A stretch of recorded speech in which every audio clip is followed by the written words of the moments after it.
कुलजीत कौर की जो बुक है इंटरनेशनल ट्रेड एंड टैरिफ, उसका चैप्टर 3 है थ्योरीज ऑफ इंटरनेशनल ट्रेड। हम उसे आज पढ़ने जा रहे हैं। इसी तरीके की वीडियोस में डालता रहता हूँ, आप ज़रूर सब्सक्राइब करें।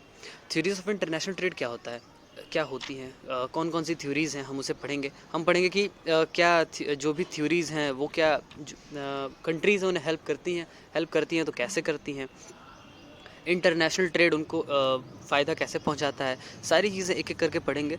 तो सबसे पहले दो चीज़ समझते हैं कि थ्योरीज़ क्या होती है। थ्योरीज़ कोई भी एक आइडिया होता है, कोई भी एक वे ऑफ थिंकिंग होती है कि जो कि एक्सप्लेन करती है किसी भी पर्टिकुलर सिचुएशन को, किसी भी पर्टिकुलर सिनेरियो को। ठीक है।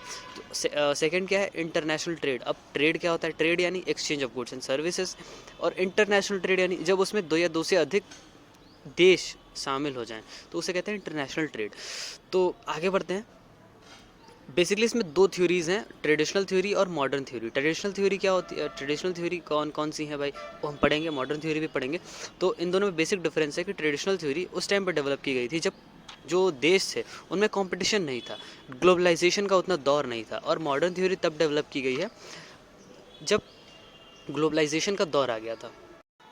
जो दो टाइप की थ्योरीज़ हैं, ट्रेडिशनल थ्योरी और मॉडर्न थ्योरी। ट्रेडिशनल थ्योरी को ही क्लासिकल थ्योरी भी कहते हैं।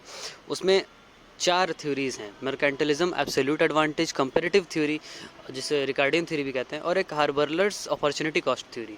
और जो मॉडर्न थ्योरीज़ हैं उसमें 5 थ्योरीज़ हैं। फैक्टर एंडोनमेंट थ्योरी जिसे हेक्सर ओलिन थ्योरी भी कहते हैं, country similarity theory, product life cycle theory, new trade theory, national competitive advantage. एक एक करके पढ़ते हैं। थ्योरी ऑफ मर्केंटलिज्म क्या होती है। थ्योरी ऑफ मर्केंटलिज्म कहती है कि जो सबसे पहले इसके बारे में समझते हैं कि ये सबसे पुरानी थ्योरी है। इंग्लैंड में 16th सेंचुरी में से कॉइन किया गया था। कुछ इकोनॉमिस्ट ने ऑब्वियसली कॉइन किया था, इसमें उनका नाम नहीं दिया गया, उनका नाम नहीं दिया गया। तो इसके अकॉर्डिंग अगर किसी भी कंट्री को अपनी असेट्स बढ़ानी है, फाइनेंशियल वेल्थ बढ़ानी है, तो वो कैसे बढ़ा सकते हैं। गोल्ड और सिल्वर यानी प्रीसियस मेटल्स की बात हो रही है यहाँ पे, सिर्फ गोल्ड और सिल्वर की बात नहीं हो रही है, तो प्रीसियस मेटल्स की बात हो रही है। और ये प्रीसियस मेटल्स बढ़ते कैसे हैं, फाइनेंशियल वेल्थ बढ़ती कैसी है, सामान बेच के ना। कोई भी चीज़ है, प्रोडक्ट है, बनाओ बेचो, बाहर देश से पैसा अंदर आ जाएगा, सिंपल एकदम क्लीन है। इस थ्योरी के अकॉर्डिंग कंट्रीज़ को एक्सपोर्ट बढ़ानी चाहिए और इंपोर्ट कम करने चाहिए, इतने कम कि मतलब ना के बराबर हो जाए। हालांकि इसमें क्लियरली लिखा नहीं हुआ है कि एकदम ना के बराबर इंपोर्ट्स कर देने हैं, लेकिन कहना यही चाहता है मेरे ख्याल से। तो जब जब भी कोई देश अपने फाइनेंशियल वेल्थ को बढ़ाएगा, अपने एक्सपोर्ट्स को बढ़ाएगा और इंपोर्ट से रेफ्रेन करेगा, यानी खुद को बचाएगा इंपोर्ट करने से, तो उसकी फाइनेंशियल वेल्थ जो है वो बढ़ जाएगी। और उस टाइम पे क्या है कि जो गोल्ड और सिल्वर था, जो भी प्रीशियस मेटल्स थे, उन्हें ही फाइनेंशियल वेल्थ माना जाता था किसी भी देश की। और ये जो थ्योरी है ये ज़ीरो सम गेम है। ज़ीरो सम गेम का मतलब क्या होता है, एक अगर देश किसी देश से ट्रेड करता है तो सिर्फ एक कंट्री को ही फ़ायदा होगा, दूसरे कंट्री को नुकसान ही होगा। इतना समझ में आ रहा है। तो अब ये थ्योरी क्रिटिसाइज़ क्यों हुई है। क्रिटिसाइज़ ऑब्वियसली हर जगह क्रिटिसिज्म होता है थोड़ा बहुत, तो थोड़ा बहुत इसमें काफ़ी है। इसमें दो चार चीज़ें हैं जिसकी वजह से ये थ्योरी क्रिटिसाइज़ हुई है। पहली चीज़ है कि जो गोल्ड है, ये जो थ्योरी है सिर्फ गोल्ड को ही मेजर करती है एज अ फाइनेंशियल वेल्थ, बाकी अदर फैक्टर्स को किसी को भी कंसिडर नहीं करती है। सेकेंड पार्ट है कि इस थ्योरी के अकॉर्डिंग सारे देश को एक्सपोर्ट करना चाहिए, इंपोर्ट नहीं करना चाहिए। तो जब सारे देश एक्सपोर्ट ही करेंगे तो इंपोर्ट कौन करेगा, इंपोर्टर कोई देश बचेगा ही नहीं ना। और थर्ड है David Hume price स्पीसी flow mechanism.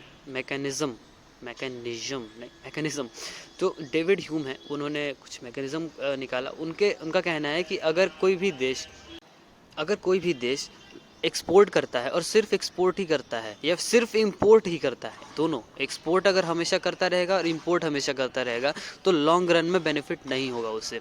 अब अगर एक्सपोर्ट का एग्जांपल लेते हैं, तो एक्सपोर्ट करेंगे तो जो गोल्ड है वो अंदर देश में आएगा, अंदर देश में मतलब यार देश में आएगा, अंदर देश में आएगा, तो फ्लो ऑफ गोल्ड बढ़ जाएगा। अगर गोल्ड उस टाइम पे सिर्फ जो प्रीशियस मेटल्स थे सिर्फ वही थे जो फाइनेंशियल वेल्थ के पार्ट देश के, तो वो क्या करेंगे, मनी सप्लाई को बढ़ा देंगे, जो कि इन्फ्लेशन बढ़ा देगा। मनी सप्लाई बढ़ेगी तो लोगों के पास पैसा ज़्यादा आ जाएगा, ज़्यादा खर्च करेंगे, इन्फ्लेशन बढ़ जाएगी, और उससे क्या होगा, इन्फ्लेशन बढ़ने से ऑब्वियसली एक्सपोर्ट घट जाएगा। तो थ्योरी ऑफ मर्केंटिलिज्म इतनी सी थी। अब हम आगे बढ़ते हैं थ्योरी ऑफ एब्सोल्यूट एडवांटेज की तरफ, जिसे क्लासिकल थ्योरी भी कहते हैं। एडम स्मिथ ने 1776 में इस थ्योरी को कॉइन किया था। वेल्थ ऑफ नेशंस उनकी किताब है, उन्होंने उसमें इसका मेंशन किया है। अगर इनका कहना है कि अगर दो देश नहीं, कोई भी देश है और वो कुछ प्रोडक्शन कर रहा है कुछ गुड्स का, तो सिर्फ उन्हीं गुड्स को प्रोड्यूस करना चाहिए जिसमें वो एफिशिएंट हैं कंपैरेटिवली किसी और देश से।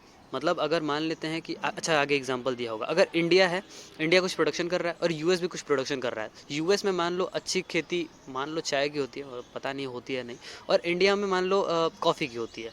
तो कॉफ़ी और चाय इंडिया दोनों प्रोड्यूस कर रहा होगा, ऑब्वियसली अमेरिका भी कॉफ़ी और टी दोनों प्रोड्यूस कर रहा होगा। तो अगर अच्छी प्रोडक्शन टी की अमेरिका में होती है, तो अमेरिका को सिर्फ टी पे शिफ्ट कर जाना चाहिए और इंडिया को सिर्फ कॉफ़ी पे। इनका कहना ये है, इससे क्या होगा कि जो यूज़ है, फैक्टर यूटिलाइजेशन है, वो बहुत ज़्यादा ऑप्टिमम हो जाएगा। अब ये पॉजिटिव सम गेम है। पॉजिटिव सम गेम का मतलब क्या होता है, अगर दो कंट्रीज ट्रेड करती हैं तो दोनों को ही फ़ायदा होगा, क्योंकि जो हमारे, चलो हम आगे एग्जांपल में समझा देंगे। अब दो एब्सोल्यूट एडवांटेज दो टाइप के हो सकते हैं, नेचुरल और एक्वायर्ड। नेचुरल यानी उसके ऐसी वेदर, ऐसी फैसिलिटीज़ हैं जो कि नेचुरली अकरिंग हैं, मतलब कंट्री को बहुत ज़्यादा कोशिश नहीं, मेहनत करने की ज़रूरत नहीं है। एक्वायर्ड एडवांटेज क्या होता है, जैसे कोई टेक्नोलॉजी इंपोर्ट कर ली, एक बहुत अच्छा एग्जांपल है टेक्नोलॉजी वाला। जैसे अगर 5G इंपोर्ट हो जाता है, 5G इंपोर्ट नहीं होता है, 5G यूज़ होना शुरू हो जाता है, अडॉप्ट कर लेती है कंट्रीज़, तो उससे क्या होगा, जो टेक्नोलॉजी है वो और अच्छे से यूज़ हो पाएगी, जो इंटरनेट स्पीड है वो बढ़ जाएगी, कनेक्शन बढ़ जाएगी, कनेक्टिविटी, ऑनलाइन कनेक्टिविटी बढ़ जाएगी। इससे बहुत सारे चेंजेस आ सकते हैं। आप इंडिया में जियो का एग्जाम्पल ले सकते हैं। उस टाइम के जियो के आने के बाद बहुत सारी चीज़ें चेंज हो गई हैं इंटरनेट की वजह से। अब कुछ चीज़ें ये अज्यूम करती है कि सिर्फ दो कंट्रीज़ इन्वॉल्व होंगी इंटरनेशनल ट्रेड में तभी ऐसा हो सकता है। अगर जो फैक्टर ऑफ प्रोडक्शन है, ये थ्योरी, इस थ्योरी के अकॉर्डिंग सिर्फ labour he factor of production है, और जो लेबर है वो होमोजीनस है, मतलब एक जैसा है, सारे लेबर हैं जो एक जैसे हैं। जो इस थ्योरी के अकॉर्डिंग जो कॉस्ट ऑफ प्रोडक्शन है, यानी जो प्रोडक्शन करने में जो पैसे लगते हैं वो सेम रहती है। ऑब्वियसली जब फैक्टर एक ही है और वो होमोजीनस है अक्रॉस ऑल द कंट्रीज, तो कॉस्ट ऑफ प्रोडक्शन भी सेम रहनी चाहिए। और जो लेबर हैं एक दूसरे देश में जाने के लिए इमोबिलिटी है, यानी एक देश में, अब मतलब अगर इंडिया का एग्जांपल है तो इंडिया में जो लेबर्स हैं वो एक जगह से दूसरी जगह जा सकते हैं, लेकिन जो इंडिया के लेबर हैं वो अमेरिका नहीं जा सकते हैं। Immobility of labour between countries and labour is mobile with in a country. इसका मतलब यही है कि जो देश हैं वो सिर्फ दो कमोडिटीज़ प्रोड्यूस करती हैं, यानी इंडिया दो कमोडिटीज़ प्रोड्यूस कर सकता है और यूएस भी दो कमोडिटीज़ ही प्रोड्यूस कर सकता है। ट्रांसपोर्टेशन कॉस्ट को ज़ीरो माना जा रहा है यहाँ पे, ऑब्वियसली ट्रांसपोर्टेशन कॉस्ट लगेगा, इसीलिए ये इसे क्रिटिसाइज़ भी कर दिया गया है आगे चल के। और टेस्ट एंड प्रेफरेंस जो है लोगों का एक जैसा है, जो कि और ट्रेड जो होगा वो म्यूचुअली बेनिफिशियल होगा। हमेशा ऐसा होता नहीं है हालांकि, तो ट्रेड जो है म्यूचुअली बेनिफिशियल होता है, और कोई भी रिस्ट्रिक्शंस नहीं है किसी भी देश में। मतलब इंडिया ने कोई भी टैक्सेस नहीं लगा रखे हैं, यूएस ने कोई भी टैक्सेस नहीं लगा रखे हैं, यही तो ट्रेड बैरियर्स होते हैं। आगे पढ़ना है हमें ट्रेड बैरियर्स। अब इसका एक्सप्लेनेशन समझते हैं। मान लेते हैं कि एक दिन में एक लेबर इंडिया में 6 यूनिट ऑफ कॉटन प्रोड्यूस करता है, और कॉफ़ी कितनी प्रोड्यूस करता है, 2, और ब्राज़ील में 2 कॉटन और 6 कॉफ़ी, टोटल प्रोडक्शन 8 ही है, लेकिन कॉटन इंडिया में ज़्यादा प्रोड्यूस होता है और कॉफ़ी ब्राज़ील में ज़्यादा। इनके अकॉर्डिंग क्या होना चाहिए कि जो इंडिया है वो टोटल कॉटन प्रोड्यूस करने लगे। तो यहाँ पे आप देख सकते हैं कि जो पहले 6 कॉटन प्रोड्यूस करती थी इंडिया, 6 यूनिट ऑफ कॉटन, अब वो 12 करेगा और कॉफ़ी 0 कर देगा। और ब्राज़ील है वो कॉटन 0 कर देगा और कॉफ़ी डबल कर देगा। ठीक है, ऐसा अब इसे समझते कैसे हो सकता है। यहाँ देख सकते हैं कि अगर इंडिया में 2 यूनिट कॉफ़ी प्रोड्यूस हो रही है तो 6 यूनिट कॉटन के बराबर है। ऑब्वियसली यहाँ पे जैसे कि हमने अज्यूम किया था कि जो लेबर है वो बराबर हैं, कॉस्ट ऑफ प्रोडक्शन सेम है, लगभग मतलब सारी चीज़ सेम है। तो अगर इंडिया 6 यूनिट कॉटन प्रोड्यूस कर रहा है और 2 यूनिट कॉफ़ी प्रोड्यूस कर रहा है, इसका मतलब उसके जो लेबर से बराबर बटे हुए हैं। तो अगर 1 यूनिट कॉफ़ी प्रोड्यूस करता है तो वो इधर चलिए यहाँ पे देखिए, नीचे देखते हैं। इंडिया क्या है, 2 यूनिट कॉफ़ी प्रोड्यूस करता है, तो इंडिया की 2 यूनिट कॉफ़ी 6 यूनिट कॉटन के बराबर है। तो 1 यूनिट कॉफ़ी कितने के बराबर हो जाएगी, 3 यूनिट कॉटन के बराबर। सिंपल इसको 2 से डिवाइड कर दिया है। और ब्राज़ील कितनी करता है, ब्राज़ील 1 यूनिट कॉफ़ी करता है 1/3 यूनिट्स ऑफ कॉटन।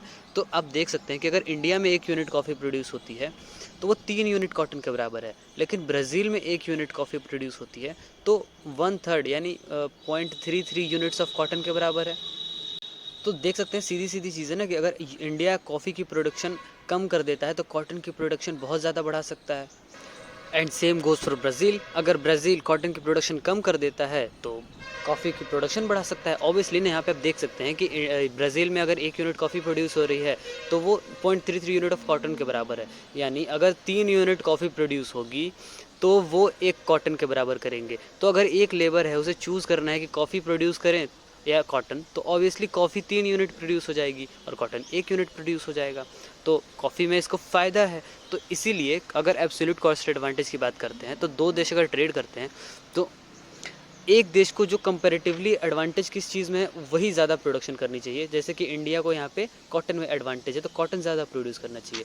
तो अगर इंडिया क्या कहते हैं 6 कॉटन पहले प्रोड्यूस करता था और 2 कॉफ़ी, तो कॉफ़ी की प्रोडक्शन अगर रोक देता है तो अब उसका कॉटन प्रोडक्शन 12 हो जाएगा। और अल्टीमेटली क्या होगा, जो ट्रेड 8-8 का था टोटल ट्रेड, वो 12-12 का हो जाएगा। यहाँ पे आप देख सकते हैं सिंपल सी चीज़ है इतनी। इसमें यही समझाना चाहता है। अब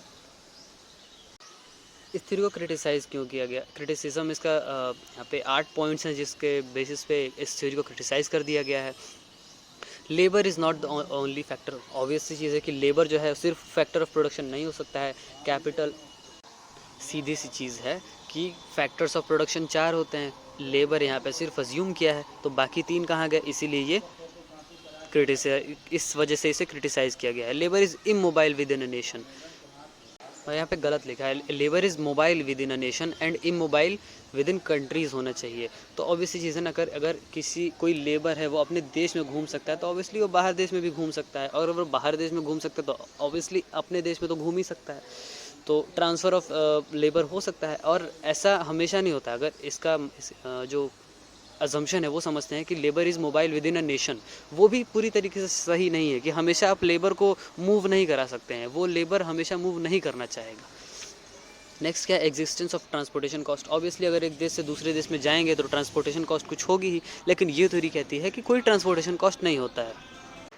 किसी भी कोई भी कंज्यूमर है तो उसके टेस्ट और फैशंस और प्रेफरेंसेस अलग अलग होते हैं अलग अलग देश में, तो इसलिए भी ये क्रिटिसाइज़ किया गया है।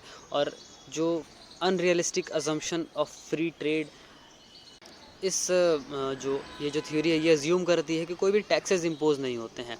अनरियलिस्टिक 2 मॉडल अजम्पशन, ऑब्वियसली सिर्फ 2 देश ऐसे होंगे नहीं जो ट्रेड करते होंगे, यहाँ पे बहुत सारे देश हैं और एक कोई देश ऐसा पॉसिबल नहीं है कि सिर्फ एक देश से ट्रेड करे। तो इसीलिए ये एक और क्रिटिसिज्म है। No constant returns to scale. Actually क्या होता है कि जो cost of production per unit है वो हमेशा सेम नहीं रहता है। यानी कि जैसे जैसे फॉर एग्जांपल अगर आप प्रोडक्शन शुरू करते हैं सिर्फ 10 यूनिट का, तो उसमें अगर 10 रुपये खर्च हो रहे हैं तो 15 यूनिट हो जाएगी, तो उसमें 15 रुपये नहीं खर्च होंगे। कंपेरेटिवली पैसा घट जाता है, कॉस्ट कम हो जाती है। अगर लार्जर प्रोडक्शन होगा तो कॉस्ट जो होती है वो कम हो जाती है। तो इस थ्योरी के अकॉर्डिंग जो कॉस्ट ऑफ प्रोडक्शन है वो ऑल टाइम सेम रहेगी, तो इसीलिए ऐसा पॉसिबल नहीं है। और लेबर्स आर नॉट होमोजीनस, ये तो ऊपर ही बता दिया ना, अलग अलग क्यों दिया। चलिए इतनी ही चीज़ें हैं। और नेक्स्ट है theory of comparative advantage. Theory of comparative advantage, और एक इसे कहते हैं रिकार्डियन थ्योरी भी कहते हैं। इसे रिकार्डियन थ्योरी इसलिए कहते हैं क्योंकि जो ये थ्योरी है वो डेविड रिकार्डो ने दी थी 1817 में। ये एक पॉजिटिव सम गेम है, यानी अगर 2 देश ट्रेड करते हैं तो दोनों देश को फ़ायदा होगा। आसान भाषा में इनका कहना है कि आप कुछ प्रोडक्ट्स हैं वो चूज़ करिए जो आप प्रोडक्शन कर सकते हैं, जिनकी आप प्रोडक्शन कर सकते हैं, उन्हें कंपेयर करिए और जो सबसे बेस्ट है, यानी अगर आप ABCD की प्रोडक्शन कर सकते हैं, मान लो सेब हो गया और चादर हो गई, तो सेब और चादर में बेस्ट आपका कौन सा सबसे कम कॉस्ट लगता है, तो इसमें सबसे ज़्यादा फ़ायदा है उसे आप वही प्रोड्यूस करिए, और जिसमें कम फ़ायदा है उसे आप इम्पोर्ट कर लीजिए। इनका ये कहना था। इनके अजम्पशंस थे कुछ, जो इनका भी अजम्पशन है कि 2 कंट्रीज़ इन्वॉल्व होंगी, एक फैक्टर ऑफ प्रोडक्शन होगा जो कि है लेबर, कांस्टेंट लॉ रिटर्न पे ये बेस्ड होता है, यानी जो प्रोडक्शन कॉस्ट है वो हमेशा सारे लेवल ऑफ प्रोडक्शन पे सेम रहेगी। ऐसा पॉसिबल नहीं है, ऐसा पॉसिबल नहीं है, ठीक है। और ये अज्यूम करता है कि जो लेबर है वो इमोबाइल है, दो देश के बीच में जो लेबर है वो इमोबाइल यानी ट्रैवल नहीं कर सकता है, लेकिन किसी एक देश के अंदर ही ये जो लेबर है वो ट्रैवल आसानी से कर सकता है। एक जो और अजम्पशन है ये कहता है कि कोई भी एक देश सिर्फ 2 कमोडिटीज़ को ही प्रोड्यूस कर सकता है ताकि उनमें कंपेयर कर सके कि एक बेस्ट कौन सा है। ऐसा भी पॉसिबल नहीं है। हाँ, मतलब अभी असम्पशंस बढ़ा रहे हैं। कोई भी ट्रांसपोर्टेशन कॉस्ट नहीं है। टेस्ट एंड प्रेफरेंस जो है लोगों के सिमिलर हैं। ट्रेड जो है म्यूचुअली बेनिफिशियल होना चाहिए, एक दूसरे के फ़ायदे का होना चाहिए। दो गुड्स यहाँ भी प्रोड्यूसर है, 2 गुड्स वहाँ भी प्रोड्यूसर है। यहाँ पे जो बेस्ट है वो कर देते हैं, वहाँ पे जो बेस्ट है वो कर देते हैं। यहाँ का बेस्ट एक्सपोर्ट कर देंगे, वहाँ का बेस्ट इम्पोर्ट कर लेंगे। और कोई भी ट्रेड रेस्ट्रिक्शंस नहीं है देश के बीच में।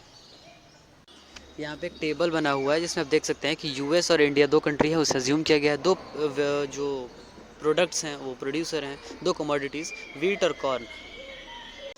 देख सकते हैं आपकी इंडिया है इंडिया में वीट की प्रोडक्शन 8 यूनिट्स है और कॉर्न की प्रोडक्शन 16 यूनिट है, और यूएस में दोनों की प्रोडक्शन 20 है, ठीक है, 20 ईच।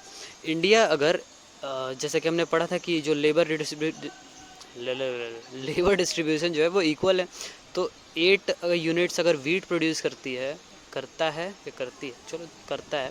और 16 यूनिट्स कॉर्न, तो अगर इंडिया में 8 यूनिट्स के बराबर 16 यूनिट्स है, यानी अगर कंपेयर देखते हैं अगर कि अगर एक लेबर है तो वो 8 यूनिट ऑफ वीट प्रोड्यूस कर सकता है, और अगर कॉर्न प्रोड्यूस करेगा तो 16 यूनिट्स कर लेगा, तो डबल कर लेगा कॉर्न। तो हम उससे हमें क्या करना चाहिए कि हमें शिफ्ट कर देना चाहिए कॉर्न पे ही पूरी तरीके से। तो ये जो 8 यूनिट्स है और ये 16 यूनिट्स है, तो पहले 16 होता था, अब जो 8 है वो भी बंद हो जाएगा, वीट का जो 8 प्रोडक्शन है वो बंद हो जाएगा और कॉर्न पे शिफ्ट हो जाएगा, तो 16 और ऐड हो जाएगा, तो 32 यूनिट्स हो जाएंगे टोटल प्रोडक्शन। तो इंडिया कॉर्न पे पूरी तरीके से शिफ्ट कर जाएगा और यूएस को कॉर्न प्रोडक्शन बंद कर देनी चाहिए और वीट पे शिफ्ट हो जाना चाहिए।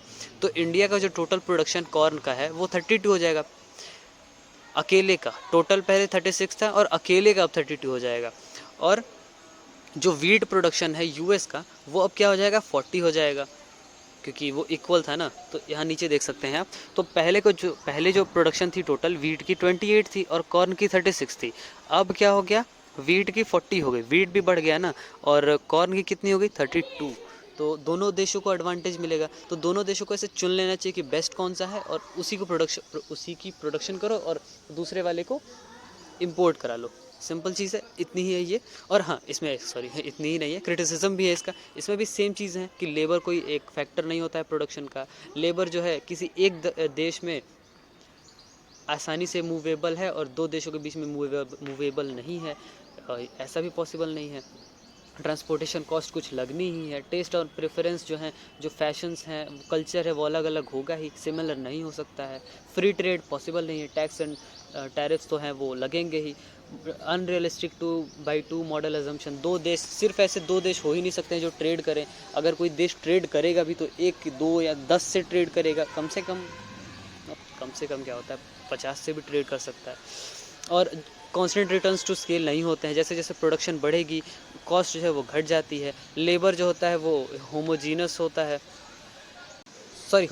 नहीं होता है। इनका कहना है कि लेबर्स जो हैं वो अलग अलग होते हैं, एक जैसे होते हैं। अरे क्या ही कह रहा हूँ मैं, लेबर्स आर नॉट होमोजीनस, ये क्रिटिसिज्म है। इनका कहना था कि लेबर होमोजीनस होता है, इसका मतलब क्या होता है, होमोजीनस यानी एक जैसा, तो एक जैसे काम कर सकते हैं, एक जैसी कैपेसिटी होती है, एक जैसी क्वालिटी होती है, एक देश में भी और 2 देशों में भी। पर ऐसा पॉसिबल नहीं है। वहाँ के कंडीशंस कैसे है, वहाँ की इन्वायरमेंट कैसे है, working conditions, salary, wage, immunity, nutrition, efficiency, stamina, सब चीज़ें अलग अलग होती हैं। नेक्स्ट है हाँ, ये जो थ्योरी है वो ख़त्म हो गई। अब है हाबर्लर्स अपॉर्चुनिटी कॉस्ट थ्योरी। गॉडफ्राइड हाबर्लर का कहना है कि जो भी देश ट्रेड करते हैं, जो भी देश प्रोडक्शन करते हैं, तो प्रोडक्शन उन्हें इस बेस पे करनी चाहिए कि जो कॉस्ट है कंपैरेटिवली कम कहाँ आती है। एक्चुअली ये अपॉर्चुनिटी कॉस्ट की बात करते हैं। अपॉर्चुनिटी कॉस्ट का मतलब क्या होता है, किसी भी एक कमोडिटी को प्रोड्यूस करने के लिए हमें दूसरी कमोडिटी को सेक्रीफाइस करना पड़ता है। क्यों? क्योंकि जो फैक्टर्स ऑफ प्रोडक्शन है वो लिमिटेड है। तो जब हम किसी एक कमोडिटी को 100% 100% प्रोडक्शन करेंगे, अपने रिसोर्सेज का यूटिलाइजेशन 100% करेंगे, तो हमें जो दूसरा प्रोडक्ट है उसे सेक्रीफाइस करना पड़ेगा। तो अगर मान लेते हैं इंडिया और यूएस है, तो इंडिया अगर कॉर्न और वीट दोनों का प्रोडक्शन करता है और यूएस भी कॉर्न और वीट का प्रोडक्शन करता है, तो इंडिया को अगर कॉर्न की प्रोडक्शन बढ़ानी है तो वीट की प्रोडक्शन को घटानी होगी। हालांकि इंडिया में 4 और 4, नीचे टेबल देख सकते हैं आप कि इंडिया में 4 और 4 दोनों यूनिट सेम है कॉर्न और वीट का, लेकिन यूएस में 8 और 6 है। यानी कि यूएस की जो कॉर्न प्रोडक्शन कैपेसिटी है वो ज़्यादा अच्छी है। तो यूएस को क्या करना चाहिए, अपनी फुल यूटिलाइजेशन को कॉर्न पे कर देना चाहिए, और इंडिया को क्या करना चाहिए कि वीट पे कर देना चाहिए। इससे क्या होगा कि जो कॉस्ट है और जो प्रोडक्शन है वो बहुत ज़्यादा अच्छा हो जाएगा। और ये अपॉर्चुनिटी कॉस्ट थ्योरी कहती है कि एक कमोडिटी को प्रोड्यूस करने के लिए बहुत अच्छे से हमें दूसरी कमोडिटी को सेक्रीफाइस करना पड़ता है। इससे कुछ एजम्पशंस हैं। इसका एजम्पशंस हैं कि all factors of production are fully, obviously कह रहे हैं, जो फैक्टर्स ऑफ प्रोडक्शन है, लैंड, लेबर, कैपिटल और एंटरप्रेन्योरशिप, वो फुल्ली एम्प्लॉयड है, यानी 100% यूटिलाइजेशन उनका हो रहा है। मार्केट में एक परफेक्ट कंपटीशन है। परफेक्ट कंपटीशन का मतलब क्या है, जो भी प्रोडक्ट है, प्रोडक्शन हो रही है जिस भी कमोडिटी की, उसकी जो प्राइस है वो हमेशा सेम रहेगी। जो फैक्टर्स ऑफ प्रोडक्शन का जो प्राइस है, यानी कि जो फैक्टर्स ऑफ प्रोडक्शन होते हैं उनको हमें कुछ पेमेंट करनी होती है प्रोड्यूसर्स को, तो उनका जो प्राइस है वो हमेशा सेम रहेगा। सप्लाई ऑफ फैक्टर्स जो हैं, जो भी वो सेम रहेंगे, उनकी जो प्राइसेस हैं वो सेम है और सप्लाई भी सेम है। मान लेते हैं कि एक 4 लेबर चाहिए और 4 लेबर 100 रुपये पे आ जाएंगे, और 100 रुपये पे नहीं आते हैं, 100 रुपये पे आ जाएंगे मान लेते हैं। तो अगर हम मान लेते हैं कि पहली चीज़ क्या है कि वो 100 रुपये सेम रहेंगे, और दूसरी चीज़ क्या है, सप्लाई ऑफ फैक्टर्स यानी नंबर ऑफ लेबर भी सेम रहेंगे all over the production period. Price of each factor will be equal to its marginal productivity. इसका क्या है ना, इसका मतलब होता है कि जो भी प्रोडक्शन होगा उसमें मार्जिनल प्रोडक्टिविटी क्या होती है, जो भी एडिशनल यूनिट ऑफ कमोडिटी है उसको प्रोड्यूस करने के लिए जो भी कॉस्ट लगती है उसे कहते हैं मार्जिनल कॉस्ट। तो जो भी एडिशनल फैक्टर प्रोडक्शन में एम्प्लॉय किया जाएगा, ऐड किया जाएगा, तो उसकी जो कॉस्ट है वो बहुत ज़्यादा चेंज नहीं होगी। जो प्रोडक्शन का जो मार्जिनल प्रोडक्टिविटी है, यानी मान लेते हैं कि अगर 10 लेबर हैं और वो 100 यूनिट प्रोड्यूस करते हैं, तो अगर हम प्रोडक्शन बढ़ाते हैं 120 करते हैं तो हमें 12 लेबर चाहिए होंगे। तो जो डिफरेंस है वो चेंज नहीं होगा, वो हमेशा इक्वल रहेगा। नेक्स्ट क्या है, price of each commodity will be equal to the marginal cost of producing the commodity. इसका भी वही मतलब है लगभग कि जो भी प्रोडक्शन होगा, एडिशनल यूनिट प्रोड्यूस होगा, तो वो जो है उसका जो प्राइस है वो मार्जिनल कॉस्ट के बराबर होगा। यानी कॉस्ट और फाइनल प्राइस में चेंज नहीं आएगा किसी भी तरीके से, ना फैक्टर की वजह से और ना ही प्राइस की वजह से। कोई भी टेक्नोलॉजी में चेंज नहीं हो रहा है। जो 2 कंट्रीज़ हैं, सिर्फ 2 ही कंट्रीज़ ऐसे हैं जो कि एक दूसरे से ट्रेड कर रहे हैं, और सिर्फ 2 कमोडिटीज़ प्रोड्यूस हो रही हैं। 2 फैक्टर ऑफ प्रोडक्शन है, कैपिटल और लेबर। लैंड को यहाँ पे रिकॉग्नाइज़ नहीं किया गया है और एंटरप्रेन्योरशिप को भी रिकॉग्नाइज़ नहीं किया गया है। तो यहाँ पे ऊपर जो पढ़े थे ना ऑल फैक्टर्स ऑफ प्रोडक्शन, यहाँ पे सिर्फ कैपिटल और लेबर की बात हो रही है। और जो फैक्टर्स ऑफ प्रोडक्शन है यानी कैपिटल और लेबर जो है वो इजीली मोबाइल है एक कंट्री में आसानी से इसे मूव किया जा सकता है, लेकिन एक से ज़्यादा कंट्रीज़ में इसे मूव नहीं किया जा सकता है।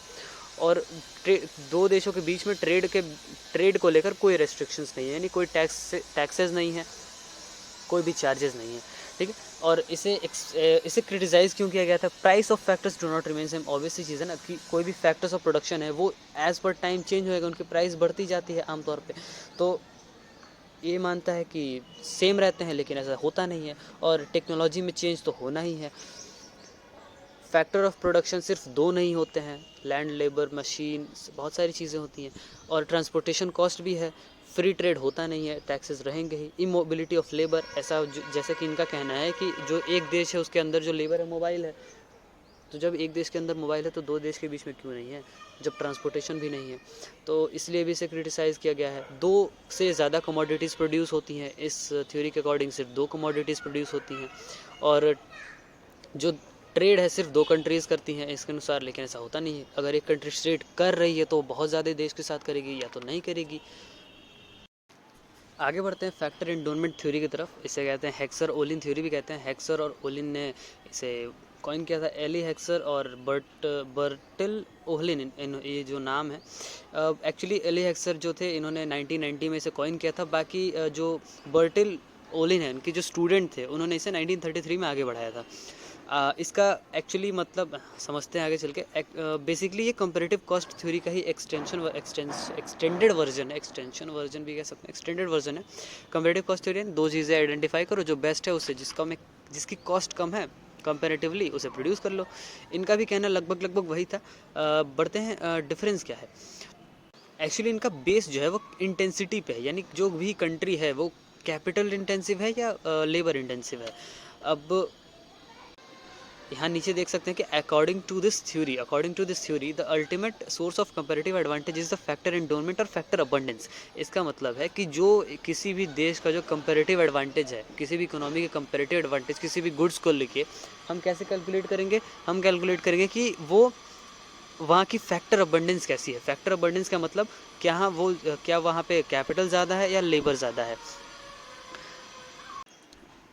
मतलब कि अगर कोई देश है और प्रोडक्शन कर रहा है तो क्या वो कैपिटल इंटेंसिव है या लेबर इंटेंसिव है। कैपिटल इंटेंसिव का मतलब होता है कि अगर किसी एक यूनिट को प्रोड्यूस करने के लिए 40% लेबर और 60% कैपिटल चाहिए, यानी पैसा चाहिए, तो वो कैपिटल इंटेंसिव प्रोडक्शन है। और अगर किसी प्रोडक्ट को प्रोड्यूस करने के लिए 20% कैपिटल चाहिए, 80% लेबर चाहिए, तो वो लेबर इंटेंसिव प्रोडक्शन है।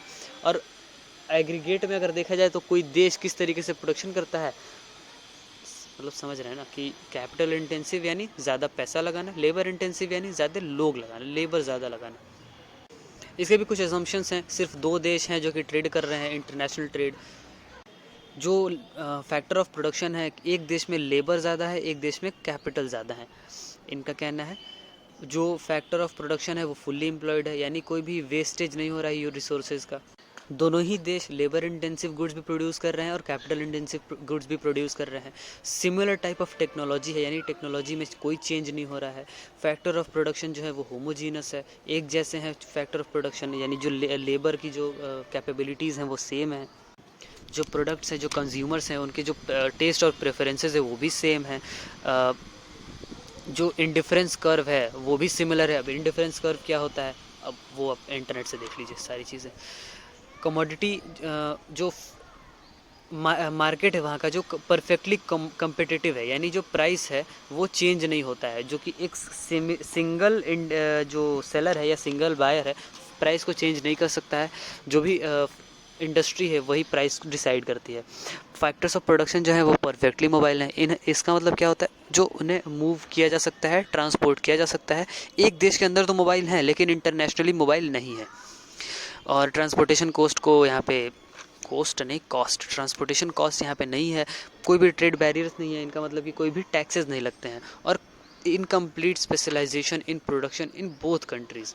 जो प्रोडक्शन है वो इनकम्प्लीट, जो स्पेशलाइजेशन है वो नहीं है, यानी ऐसा माना जाता है कि दोनों ही देश में ना ही कैपिटल स्पेशलाइजेशन है ना ही लेबर स्पेशलाइजेशन है। दोनों ही देश में स्पेशलिटीज़ नहीं है, लगभग सेम एक जैसे हैं।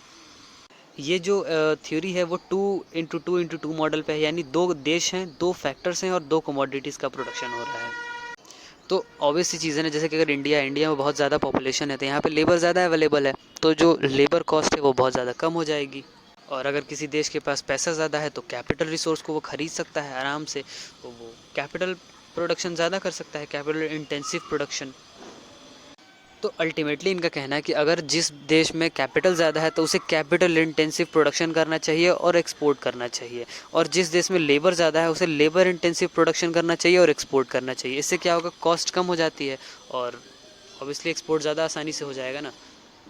अब जो ये थ्योरी है इसे 2 तरीके से एक्सप्लेन किया जा सकता है, एक प्राइस क्राइटेरिया को लेके, एक फिजिकल क्राइटेरिया को लेके। फैक्टर अबंडेंस का मतलब क्या होता है, अवेलेबिलिटी ऑफ जो फैक्टर्स हैं, यानी जो किस तरीके से जो फैक्टर्स हैं वो अवेलेबल है वहाँ पे।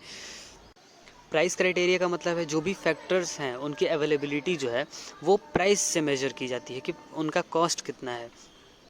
और इसका उल्टा है जो physical criteria of factor abundance है, उसका मतलब क्या है, जो भी फैक्टर की अवेलेबिलिटी है उसे कैसे मेजर किया जाता है, फिजिकली कितने यूनिट्स में अवेलेबिलिटी है उसे मेजर करने के लिए यूनिट्स का यूज़ किया जाता है। यूनिट्स यानी मतलब एक्चुअली प्राइस नहीं, अवेलेबिलिटी ऑफ, मतलब फिजिकली कितने लेबर अवेलेबल हैं, फिजिकली कितना पैसा अवेलेबल है, उससे कंपेयर किया जाता है। यहाँ पे एग्जांपल दिया गया है रशिया और इंडिया का। मान लेते हैं इंडिया और रशिया है, मान ही लिए हैं। इंडिया में जो लेबर है वो अवेलेबल है चीपली, सस्ते में अवेलेबल है, और रशिया में कैपिटल अवेलेबल है। तो जो भी प्रोडक्शन इंडिया में लेबर इंसेंटिव तरीके से किया जा सकता है, यानी वो प्रोडक्शन जिसमें लेबर की ज़्यादा ज़रूरत है, इंडिया को वही प्रोडक्शन करना चाहिए, और वो प्रोडक्शन जिसमें पैसे की ज़्यादा ज़रूरत है, रशिया को वो प्रोडक्शन करनी चाहिए। इस सारे ग्राफ में इतना ही समझाया है, क्योंकि जो प्राइस होगी वो मतलब जो कॉस्ट होगी वो कम हो जाएगी इससे। नेक्स्ट है फिजिकल क्राइटेरिया, यानी जो भी स्कार्सिटी है, जो भी अवेलेबिलिटी है, उसे हम मेजर करते हैं फिजिकल क्राइटेरिया से, यानी कि एक्चुअली कितने अवेलेबल हैं। तो जो भी देश हैं, जो भी कंट्रीज़ हैं, यानी 2 कंट्रीज़ हैं और प्रोडक्शन कर रही हैं, तो उन्हें हम देखेंगे कि वहाँ पे लेबर कितने ज़्यादा तरीके से अवेलेबल है, यानी प्राइस नहीं, वहाँ पे कॉस्ट की बात हो रही थी कि एक लेबर को अक्वायर करने में कितना पैसा लगता है। और यहाँ पे क्या अक्वायर होता है, यहाँ पे क्या यूज़ किया जाता है, कितने लेबर, नंबर ऑफ़ मशीन्स। वहाँ पे cost of labour, cost of machines की बात हो रही थी। एक एग्जांपल से समझते हैं यहाँ पे कि इसका मतलब क्या है, कि अगर रशिया और इंडिया है और कोई भी एक प्रोडक्ट है, और कैपिटल की बात करते हैं, तो 50 मशीन और 100 लेबर यूज़ करके वो प्रोडक्शन कर सकता है, और इंडिया 10 मशीन और 500 लेबर यूज़ करके वो प्रोडक्शन कर सकता है। इसका मतलब क्या है कि इंडिया में जो लेबर अवेलेबिलिटी है पहले वो ज़्यादा है, और मशीन का यूज़ कम है, तो प्रोडक्शन किस तरीके का होगा, लेबर इंटेंसिव। और इसके उल्टा हो जाएगा रशिया में। यहाँ पे कुछ अजम्पशंस नीचे दिए गए हैं कि जो टेस्ट एंड प्रेफरेंस है वो हमेशा सेम रहेगा, और जो प्रोडक्शन पॉसिबिलिटी कर्व है, इसका मतलब क्या होता है, जो कि टेक्नोलॉजी और रिसोर्सेज पे ऑब्वियसली डिपेंड करता है, वो भी चेंज नहीं होता है आसानी से, ठीक है। अब प्रोडक्शन पॉसिबिलिटी कर्व क्या होता है, वो प्रोडक्शन पॉसिबिलिटी कर्व एक ग्राफ होता है जो कि दिखाता है कि सारे जो रिसोर्सेज हैं, जो फैक्टर्स ऑफ प्रोडक्शन है, उनका यूज़ करके कितने यूनिट्स ऑफ गुड्स को प्रोड्यूस किया जा सकता है। जैसे कि यहाँ पे एक ग्राफ देख सकते हैं कि अगर अगर जो सबसे ऊपर है गुड वाई प्रोड्यूस करते हैं, तो गुड एक्स की प्रोडक्शन घट जाएगी, और गुड वाई अगर सबसे कम प्रोड्यूस करते हैं तो गुड एक्स की प्रोडक्शन बढ़ जाएगी, क्योंकि नंबर ऑफ़ रिसोर्सेज सेम है, तो प्रोडक्शन में चेंज आ जाता है उसी वजह से। एक्चुअली ये जो फिज़िकल क्राइटेरिया ये भी सेम ही चीज़ कहती है, जैसे कि वो प्राइस क्राइटेरिया कहती थी। उसमें डिफरेंस क्या है, इसमें डिफरेंस क्या है कि जो प्राइस क्राइटेरिया है उसका कहना है कि एक लेबर को एक्वायर करने के लिए कितना पैसा लगा, उसके हिसाब से जोड़ते हैं। तो पैसा अगर लेबर में ज़्यादा लग रहा है तो लेबर इंटेंसिव हो गया। और यहाँ पे दूसरे पॉइंट में फिजिकल क्राइटेरिया की बात करते हैं, तो कितने लेबर का यूज़ हो रहा है। अगर लेबर ज़्यादा लग रहे हैं कैपिटल के कंपेरेटिवली, फिर से वो लेबर इंटेंसिव भी है, बस लिखने का तरीका बदल जाता है। लेबर, अगर हम बात करते हैं फिजिकल क्राइटेरिया की, तो हम नंबर ऑफ़ लेबर लिखते हैं। अगर हम करते हैं प्राइस क्राइटेरिया की बात, तो हम क्या लिखते हैं, price, cost of the labour. Limitations क्या क्या थे, इसके अनरियलिस्टिक अजम्पशंस थे, जैसे कि परफेक्ट कंपटीशन हो जाना, फुल एम्प्लॉयमेंट हो जाना, कोई ट्रांसपोर्टेशन कॉस्ट नहीं है, प्रेफरेंस और टेस्ट जो है वो सिमिलर है और वो चेंज नहीं हो रहा है।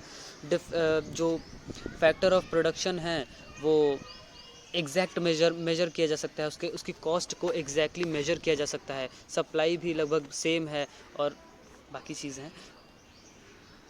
हाँ, यहाँ पे एक overlook the role of product differentiation. इसका मतलब है कि अगर कोई देश किसी भी प्रोडक्ट को एक्सपोर्ट, तो इसका मतलब ये नहीं है कि उसकी कॉस्ट कम होगी। हो सकता है कि जो दूसरा देश है, जो इम्पोर्टर कंट्री है, उसके पास ये प्रोडक्ट प्रोड्यूस ही ना होता हो, तो हाई कॉस्ट पे भी वो उसे इंपोर्ट कर लेगा। तो इस बात को इग्नोर कर दिया गया है यहाँ पे। और जो फैक्टर ऑफ प्रोडक्शन है वो मोबाइल है किसी क्या कहते हैं, एक देश के अंदर, लेकिन इंटरनेशनली वो मोबाइल नहीं है, यानी मूव नहीं कर सकते हैं। अजम्पशन क्या था कि जो टेक्नोलॉजी है और जो प्रोडक्शन के तरीके हैं वो सेम है, टेक्नोलॉजी भी सेम है, लेकिन ऐसा पॉसिबल नहीं है, अलग अलग देश अलग अलग तरीके से प्रोड्यूस करता है, तो इसलिए क्रिटिसाइज़ है। लियोंटिफ क्रिटिसिज्म क्या है, यहाँ पे देखिए, डॉक्टर वेल्सली लियोंटिफ हैं, जो कि एक अमेरिकन इकोनॉमिस्ट हैं, जो यूएस कंडीशंस में इस थ्योरी को गलत साबित कर देते हैं। कैसे कर देते हैं, इन्होंने देखा है कि इनके अकॉर्डिंग जो डेटा कहता है कि जो अमेरिका कैपिटल इंटेंसिव कंट्री है, ऑब्वियसली, क्योंकि वहाँ पे पैसा ज़्यादा लगता है, लेकिन स्टिल वो लेबर इंटेंसिव गुड्स को एक्सपोर्ट करता है और कैपिटल इंटेंसिव प्रोडक्ट्स को इंपोर्ट करता है। तो इस तरीके से ये गलत साबित हो जाती है, मतलब ये जो थ्योरी है वो गलत साबित हो जाती है। इस जो सिनेरियो है, इस सिनेरियो का क्या कहते हैं, लियोंटिफ पैराडॉक्स। तो नेक्स्ट क्या है, win hold criticism. Win hold criticism क्या होता है, जो एक विन होल्ड हैं, मतलब ये भी कोई इकोनॉमिस्ट होंगे ऑब्वियसली, इन्होंने कहा है कि कॉस्ट और कमोडिटी की जो प्राइस है वो फैक्टर की वजह से नहीं डिसाइड होती है, बल्कि जो फैक्टर के प्राइसेस है, यानी लेबर को कितना पैसा मिलेगा, वो कमोडिटी की प्राइस से डिसाइड होती है। इसका मतलब है कि अगर कोई लेबर है कहता है 1000 रुपये लेंगे और सारे लेबर्स मिलकर 1000 रुपये लेने लगते हैं, तो इसका मतलब ऐसा नहीं है कि जो कमोडिटी की फाइनल प्राइस है वो लेबर डिसाइड कर सकता है, नहीं।